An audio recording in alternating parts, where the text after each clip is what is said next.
खुशामदीद। रात के 9:30 बज रहे हैं। प्रोग्राम अब तक के साथ मैं हूं आसिफ रशीद। अब तक मैं मकामी खबरों की तरफ जाने से पहले आपको जरा खेल के मैदान से कुछ खबरें बताते चले। और सबसे पहले शुरुआत क्रिकेट से, जहां पर भारत और न्यूजीलैंड के दरमियान चैंपियंस ट्रॉफी 2025 का मुकाबला कल दोपहर 2:30 बजे भारत और न्यूजीलैंड के दरमियान दुबई इंटरनेशनल क्रिकेट स्टेडियम में खेला जाएगा।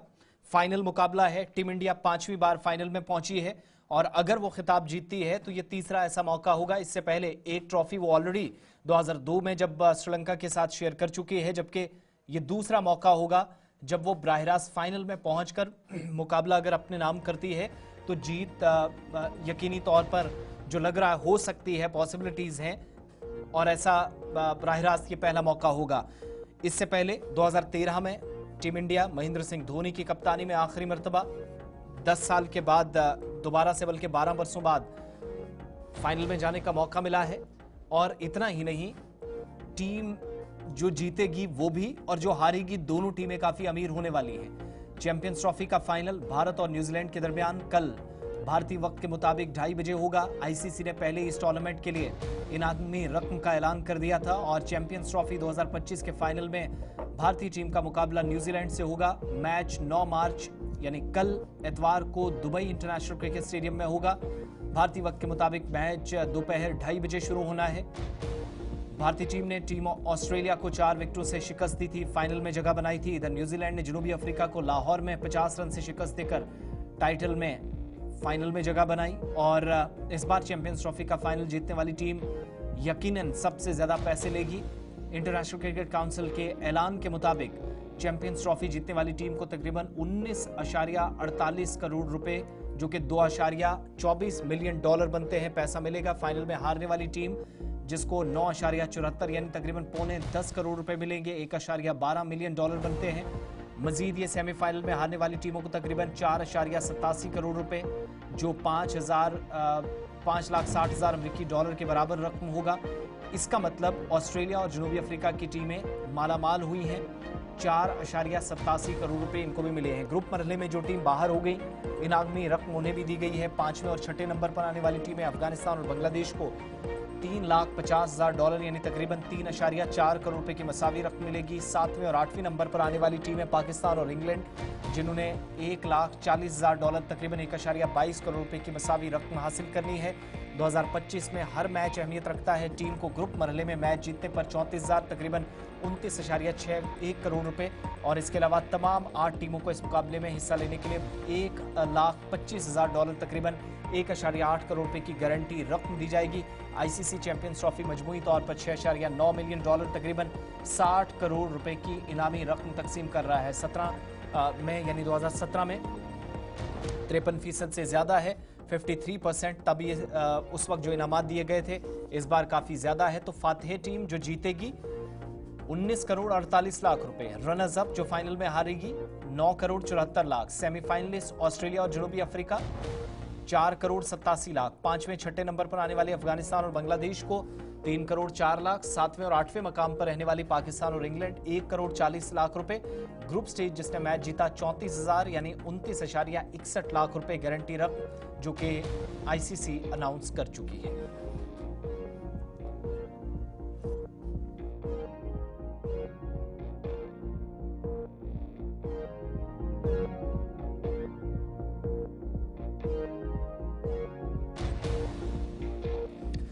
आगे बढ़ते हैं। बात भारत और पाकिस्तान की तो हम मुसलसल करते रहते हैं, लेकिन साथ साथ पाकिस्तान से एक और खबर।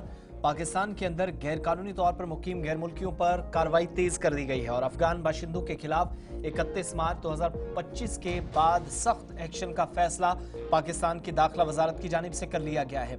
गैर कानूनी गैर मुल्कियों की वतन वापसी की डेडलाइन में तोसी नहीं की जाएगी, ऐलान हो चुका है।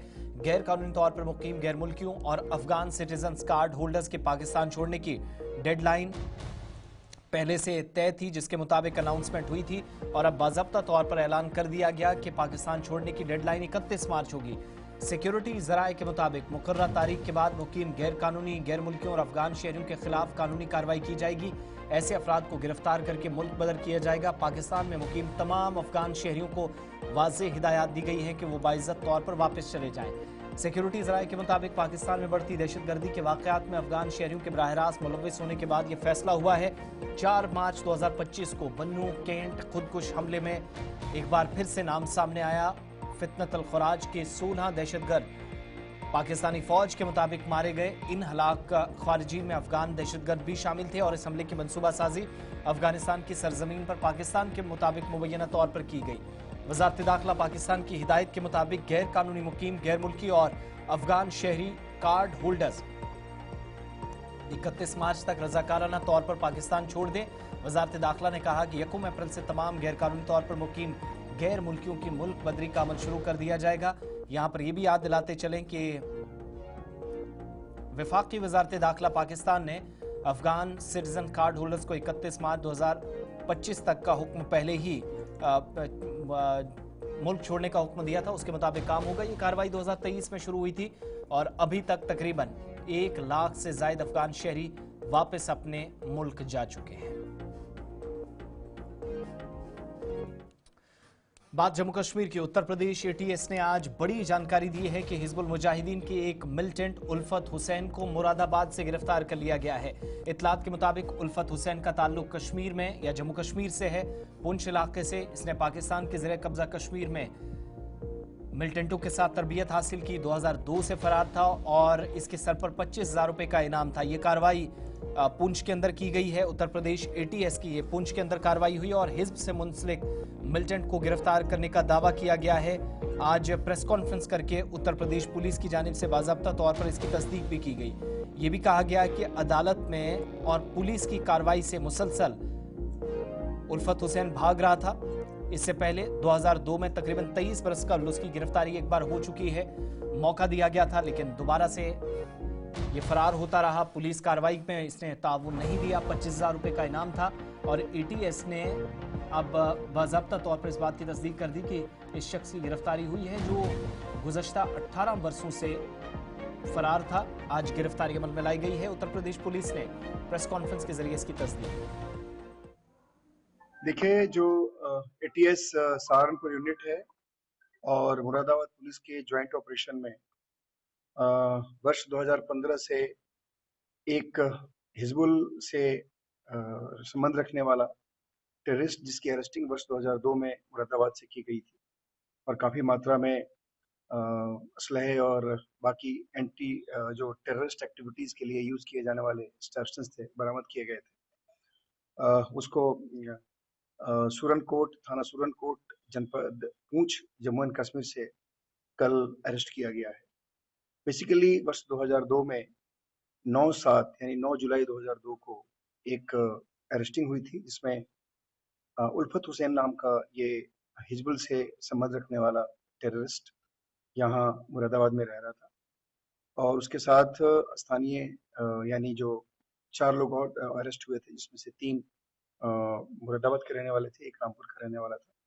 इनको भी गिरफ्तार किया गया था और इनके पोजीशन से एक AK-47, एक AK-56, बहुत सारे हैंड ग्रेनेड्स, काफ़ी मात्रा में डिटोनेटर, टाइमर्स और एक्सप्लोसिव्स बरामद हुए थे और इनको 2002 में जेल भेजा गया था।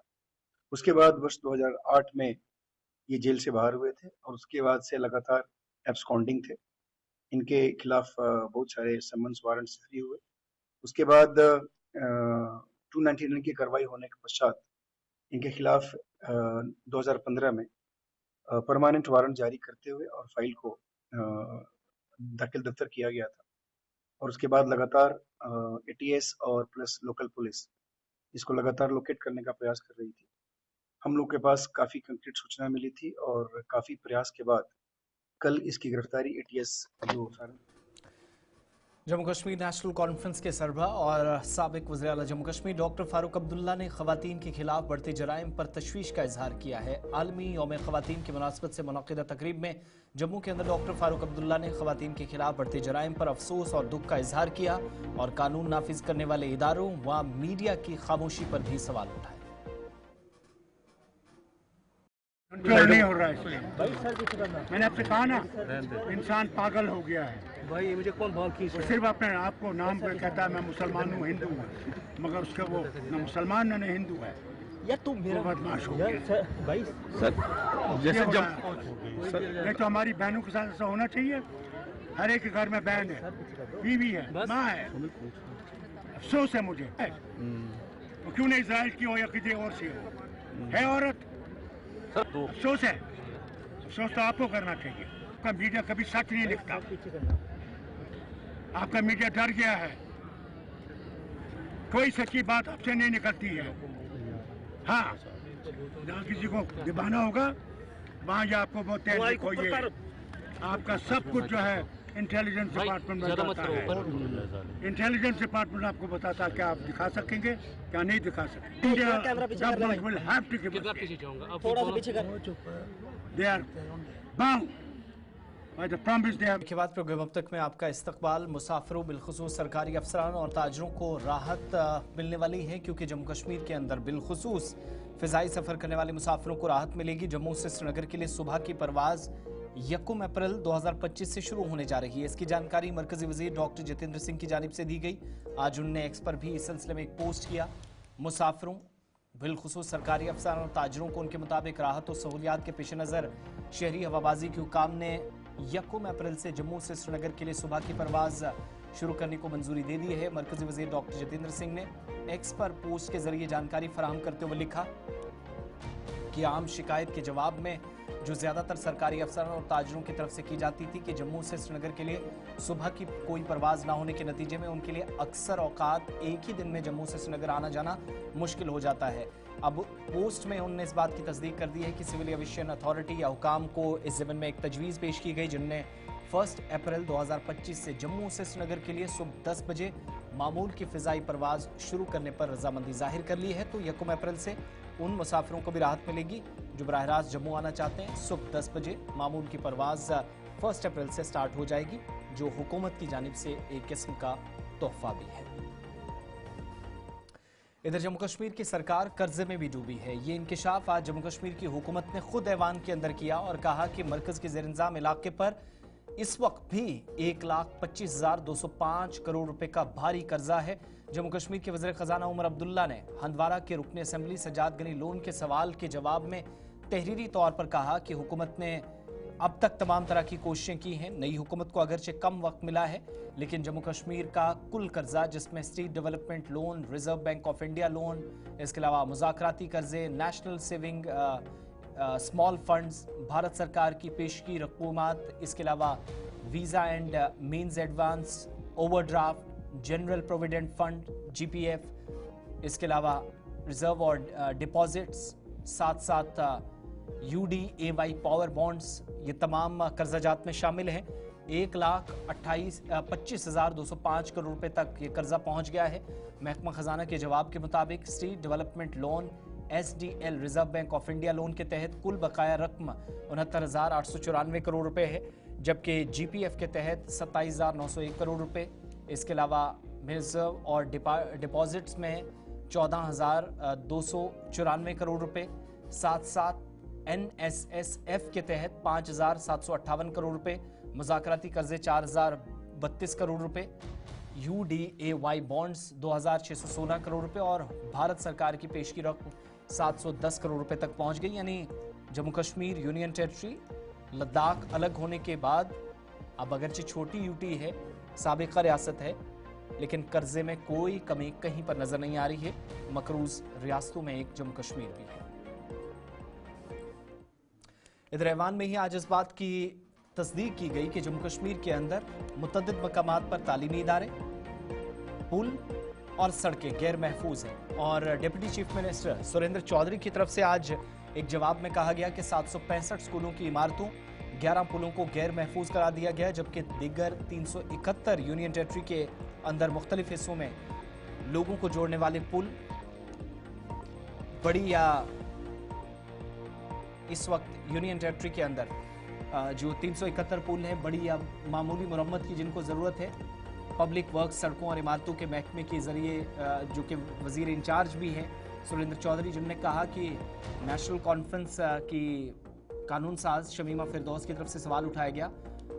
तहरीरी जवाब में जो मालूमात फराहम की गई, कहा कि PWD R&B डिपार्टमेंट ने पहले ही 382 पुलों का सेफ्टी ऑडिट मुकम्मल किया है, जो 20 साल पहले बनाए गए थे। ऑडिट के दौरान 11 पुल गैर महफूज पाए गए। 250 पुलों को बड़ी मरम्मत की ज़रूरत है, 121 को मामूली मरम्मत की ज़रूरत है। नायब वज़ीर-ए-आला के मुताबिक गैर महफूज पुलों को बंद कर दिया गया है। इनकी तामीर नौ का काम जारी है, जबकि दीगर पुलों की मरम्मत का काम भी शुरू कर दिया गया है। सुरेंद्र चौधरी ने अरकान के सवालों के जवाब दिए और 20 साल से कम पुराने तामीर किए गए तमाम पुलों का सेफ्टी ऑडिट भी किया, जिनके मुताबिक आइंदा दिनों में मजीद इकदाम होंगे। लेकिन फिलहाल एक बड़ी तस्दीक की गई हुकूमत की जानिब से कि जम्मू कश्मीर खित्ते के अंदर मौजूदा वक्त में ऐसी सूरत हाल है कि 765 स्कूली इमारतें और 111 पुल गैर महफूज हैं। 371 पुलों को या तो मुकम्मल तौर पर मरम्मत की ज़रूरत, असर नौ तामीर हो शायद वैसी ज़रूरत, या मामूली मरम्मत की ज़रूरत भी इस वक्त पड़ रही है।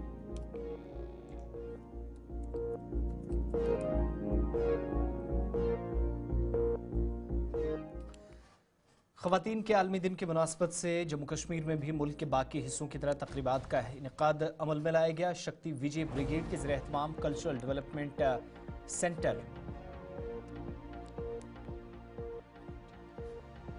टीटवाल की जानिब से AGS engineer human resource development centre Tangdhar और गवर्नमेंट डिग्री कॉलेज या GDC टंगधार समेत मुतअद्दिद मकामात पर ख़वातीन का आलमी दिन जोश व खरोश के साथ मनाया गया।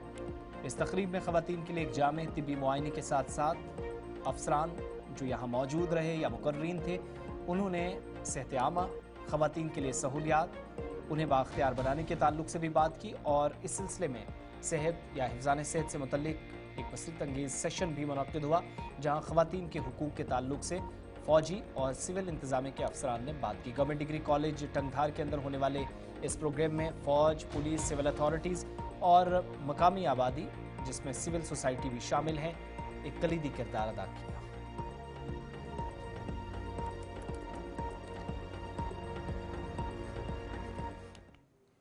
इधर जम्मू कश्मीर की मारूफ अदबी और सकाफती तंजीम सागर कल्चरल फोरम जुकरपटन की जानिब से भी टाउन हॉल टंगमर्ग में आलमी यौम ख़वातीन के मौके पर एक अहम तकरीब का इनेकाद अमल में लाया गया। तकरीब 2 नशिस्तों पर मबनी थी। पहली नशिस्त में ख़वातीन पर हो रहे घरेलू तशद्दुद पर मुकर्रीन ने अपनी बात रखी और नशिस्त की सदारत मारूफ ब्रॉडकास्टर और शायर बशीर आरिफ की जानिब से की गई। उनके साथ ऐवान सदारत में अंजुर तिलगामी, शबनम विजबरी और इसके अलावा शाही मुमताज़, ICDS टंगमर्ग सबीना तबस्सुम, बशारत हुसैन बुखारी व दीगर अहम शख्सियात मौजूद थी।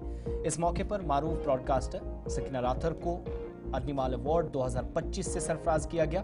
फोरम के सरपरस्त आला सागर नज़ीर ने तमाम शुरका का वालहाना इस्तकबाल किया। निज़ामत के फ़राइज़ मारूफ उर्दू शायर शौकत शहबाज ने अंजाम दिए। इस मौके पर दूर दराज इलाकों या गाँव देहात से आने वाले 100 से ज़ायद ख़वातीन ने शिरकत की। दूसरी नशिस्त में एक आलीशान मुशायरा भी मुनक़्क़िद हुआ, जिसमें 2 दर्जन से ज़ायद शोरा ने अपने अपने कलाम मुख्तलिफ ज़बानों में पेश किए। इस तकरीब में ख़ास तौर से ख़वातीन पर हो रहे तशद्दुद, मुआशरे में उनका किरदार या उनके हुकूक के ताल्लुक से मुकर्रीन ने अपनी अपनी आरा का इजहार किया। देखिए, मैं तो ये मानती हूँ कि हर दिन एक ख़ातून का दिन है। अब चूँकि ये इंटरनेशनली मनाया जाता है, लेकिन सबसे बड़ी बात है कि औरत के कई रूप हैं। माँ है तो एहतराम कीजिए, बीवी है तो इज़्ज़त दीजिए, बहन है तो उसको शफ़क़त दीजिए, बेटी है तो फ़ख्र महसूस कीजिए। कशीर पट वन बेन छुन वर्ताउन के। अब चूँकि ये दौर अलग है, अब उसमें कमी आ गई है, एजुकेशन पे ध्यान दिया जाता है, लेकिन ये कहना चाहूँगी कि अगर बेटी किसी और की है उसको तहफ़्फ़ुज़ दीजिए। तहफ़्फ़ुज़ की बहुत ज़्यादा ज़रूरत है। देखिए, हर एक फील्ड में एक ख़ातून एक्सेल कर रही है, लेकिन सेफ्टी की अगर बात की जाए, तहफ़्फ़ुज़ की बात की जाए, उसकी कमी है, रिस्पेक्ट की कमी है। जब हम तहफ़्फ़ुज़ की बात करते हैं, एक लेडी को जब तहफ़्फ़ुज़ मिलेगा, वो सिक्योर फील करेगी, तो यकीन मानिए वो हर फील्ड में खुश असलूबी से आगे बढ़ेगी। और वो जो झिझक, वो जो मसाइल मसले या जो आजकल ख़बरों में या दीगर सोशल नेटवर्किंग साइट्स पे देखने को मिलता है, वो उसको देख के कलेजा छलनी हो जाता है। वो नहीं होना चाहिए। तो यही सबसे बड़ी बात है कि एक लेडी को सपोर्ट कीजिए, उसका साथ दीजिए अगर पेरेंट्स है, अगर हस्बैंड है, और सबसे बड़ी बात उसको तहफ़्फ़ुज़ दीजिए। जिला पुंछ की तहसील मंडी के government boys higher secondary school में भी आलमी यौम ख़वातीन जोशो खरोश और एक पुरवकार तकरीब के साथ आज इख्तिताम को पहुंचा। तकरीब की सदारत प्रिंसिपल अनवर खान ने की, जिसमें 142 तलबा और 25 असातिज़ा समेत मुतअद्दिद मुअज़्ज़िज़ शख्सियात ने शिरकत की। इस तकरीब का बुनियादी मकसद ख़वातीन के हुकूक, सिनफ़ी मसावात और ख़वातीन की मुआशरती तरक्की में किरदार को उजागर करना था। सीनियर लेक्चरर अबू बकर मलिक ने भी आलमी यौम ख़वातीन की तारीख और इसके पस मंज़र पर मुफस्सिल रोशनी डाली, जबकि फ़रज़ाना अंजुम ने ख़वातीन के समाजी और ख़ानदानी किरदार और सिनफ़ी मसावात की अहमियत पर जोर दिया। हरचरण सिंह ने मुख्तलिफ मज़ाहिब में ख़वातीन के मकाम पर गुफ्तगू शनीद करते हुए कहा कि हर मजहब ख़वातीन की इज़्ज़त और मसावी हुकूक की तलकीन करता है। अब्दुल क़य्यूम ने भी ख़वातीन को दरपेश चैलेंजेस और सिनफ़ी इम्तियाज़ के खात्मे की ज़रूरत पर जोर दिया। प्रिंसिपल अनवर खान ने अपने खिताब में ख़वातीन को मुआशरे की रीढ़ की हड्डी करार देते हुए कहा कि एक तरक्की याफ्ता कौम या दौर में उनकी बुनियाद सिर्फ़ी मसावात पर है। उनने तलबा को तलकीन की कि वो ख़वातीन का एहतराम करें, उन्हें मसावी मौक़े फ़राहम करने की हिमायत करें और सिनफ़ी बराबरी को भी फ़रोग़ देने में अपना कलीदी किरदार अदा किया जाए। प्रोग्राम के आखिर में तमाम शुरका ने ख़वातीन के हुकूक, इज़्ज़त और मसावात या उन्हें बाख्तियार बनाने या उनके काम के लिए बेहतर इक़दामात के अज़्म का हल्फ़ उठाया। ये तकरीब न सिर्फ आज मालूमाती साबित हुई, बल्कि तलबा में ख़वातीन के वक़ार और मसावात के बारे में बेदारी पैदा करना भी इस प्रोग्राम का बुनियादी मकसद था।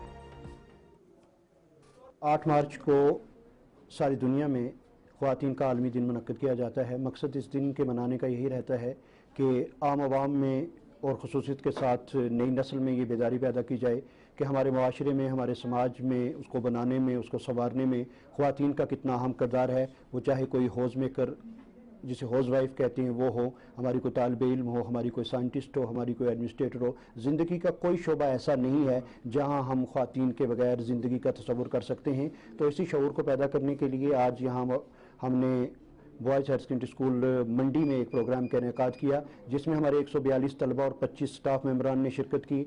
हमारे मुख्तलिफ साथियों ने जो मुख्तलिफ पहलू इस दिन के हवाले से थे उन पर रोशनी डाली और बच्चों को ये बावर करवाया कि वो भी अपनी ज़िंदगी में ख़वातीन की इज़्ज़त करना सीखें और ख़वातीन का जो जायज़ हक़ इस माशरे में है वो उनको दिलाने में अपना किरदार अदा करें। वक्त बड़ी तेज़ी के साथ बदल रहा है। आज भी तलबा के साथ बात करते हुए मैंने यहाँ मुकामी मिसालें उनको दी। मैंने कहा हम इंदिरा गांधी जी की या मार्गरेट थैचर की मिसाल आपको नहीं देंगे, हम मैरी क्यूरी की नहीं देंगे, किरण बेदी की नहीं देंगे। हम आपके साथ बात करेंगे डॉक्टर शहनाज गनई की, हम बात करेंगे अतीका जान की, हम बात करेंगे माली बेगम की, हम बात करेंगे प्रोफेसर तबस्सुम की, कि वो लड़कियां अगर मंडी के इतने दूर दराज इलाकों से उठकर असेंबली में जा सकती हैं, हमारी डिस्ट्रिक्ट डेवलपमेंटल काउंसिल में जा सकती हैं, डॉक्टर्स बन सकती हैं, प्रोफेसर्स बन सकती हैं, लॉयर्स बन सकती हैं, तो आप हमारी बच्चियां भी किसी से कम। इंसाफ की फराहमी यकीनी हो, इस मकसद को पूरा करने के लिए मरकज़ के ज़ेर इंतज़ाम जम्मू कश्मीर में मुख्तलिफ मकामात पर लोक अदालतों के ज़रिए कई केसेस का निपटारा किया जा रहा है। इसी सिलसिले में सुरनकोट पुंछ के अंदर आज तनाज़ात के फौरी और परेशानी से पाक हल के लिए आज कोर्ट कॉम्प्लेक्स में एक लोक अदालत का इनेकाद अमल में लाया गया, जहां अदालती अफसरान ने ज़ेर-इल्तवा मुकदमात को मौके पर ही हल करने की कोशिश की और उन्हें कामयाबी भी हासिल हुई। Advocate Syed Waseemul Hasan, joint secretary bar association Surankot के मुताबिक आज यानी 8 मार्च को सुरनकोट में मुनक्किद होने वाली लोक अदालत की कार्रवाई के बारे में जब वो बता रहे थे तो उन्होंने तस्दीक की कि कई ऐसे शख्सियात या कई ऐसे लोग जिनमें ख़वातीन, मौमर अफराद या फिर बुजुर्ग शहरी या बच्चे भी शामिल होते हैं, इन केसेस को वक्त पर निपटाया जाए और इंसाफ की फराहमी को यकीनी बनाया जाए। लोग गैर ज़रूरी तौर पर अदालतों के चक्कर न काटें। इस मकसद से नेशनल लोक अदालतों का क़याम मुस्तक़बिल में भी जारी रहेगा। तो आपका बहुत बहुत शुक्रिया, आप यहाँ पर तशरीफ़ लाए। आज जैसा कि आप सब जानते हैं कि ऑनरेबल सब जज कोर्ट सुरनकोट के कॉम्प्लेक्स में यहाँ पे आज मोहतरम जजेस साहिबान की सरपरस्ती में एक लोक अदालत का इनेकाद हुआ, जिसमें बहुत ज़्यादा हमें आज यहाँ पे रश देखने को मिला। दूर दराज इलाकाजात से लोग जो अपने केसेस, जिनके केसेस पेंडिंग थे और जो आज लोक अदालत में पुटअप हुए, उन केसेस का अजाला करने के लिए, उनको सेटल करने के लिए आज ये लोक अदालत जो है वो मुनक्कद की गई थी, जिसमें बहुत भारी तादाद में लोगों ने जो है वो शिरकत की। और अभी जो है ये लोक अदालत का सिलसिला जारी है। इसमें बहुत सारे केसेस जो हैं वो आज सेटल किए गए और उसके अलावा ट्रैफिक चलान जो थे बहुत सारे वो सेटल हुए। तो इस मौका पे मैं ये कहना चाहूँगा कि ऐसे इनिशिएटिव्स का और ख़ासकर लोक अदालत का मुनक्कद होना किसी भी कोर्ट कम्प्लेक्स में, किसी भी जुडिशल इंस्टीट्यूशन का ये एक बहुत इम्पॉर्टेंट फैक्टर है, एक इम्पॉर्टेंट हम इसको ये कहते हैं कि एक इम्पॉर्टेंट चीज़ है जिसके तहत बहुत सारे ऐसे लॉन्ग पेंडिंग केसेस जो हैं वो सेटल होते हैं और क्लाइंट्स को भी, जो लिटिगेंट्स हैं उनको भी इसमें राहत महसूस होती है और जो कोर्ट का बर्डन है वो भी बहुत हद तक जो है वो कम होता है।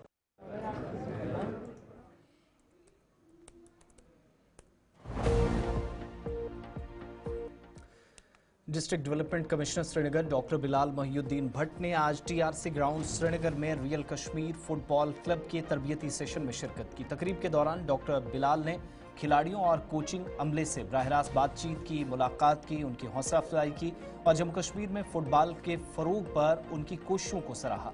उनने नौजवानों की तरक्की में खेलों की अहमियत पर जोर दिया और खिलाड़ियों की हौसला अफजाई की कि वो अपनी कारकर्दगी या परफॉर्मेंस के जरिए खित्ते और कौम का नाम रोशन करें। उनने अंडर 15 RKFC टीम को AIFF यूथ लीग के लिए क्वालिफाई करने भी मुबारकबाद पेश की। उन्होंने इस बात पर भी रोशनी डाली कि रियल कश्मीर फुटबॉल क्लब नौजवान खिलाड़ियों को कौमी टूर्नामेंट्स के लिए तैयार करने के लिए अपने प्लेटफॉर्म्स मुहैया करती है और इस प्लेटफॉर्म के जरिए उन्होंने अब तक नौजवान या मुल्क के बेहतर मुस्तकबिल के लिए कलीदी किरदार अदा किया है। न सिर्फ जम्मू कश्मीर बल्कि मुख्तलिफ रियासतों और गैर मुल्की खिलाड़ी भी रियल कश्मीर फुटबॉल क्लब के जरिए वादी कश्मीर पहुंचते हैं और अपनी सलाहियतों का खेल के मैदान पर लोहा मनवाते हैं।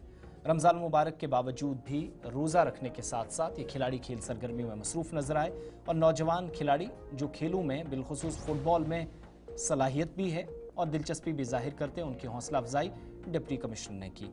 इससे पहले रियल कश्मीर फुटबॉल क्लब के एक जिम्मेदार ने भी गुलिस्तान न्यूज़ नुमाइंदा सैयद इरफान फाजिल से बातचीत की। पहले उनकी बात आपको सुनाएंगे और उसके बाद डिप्टी कमिश्नर से बराह रास्त बातचीत।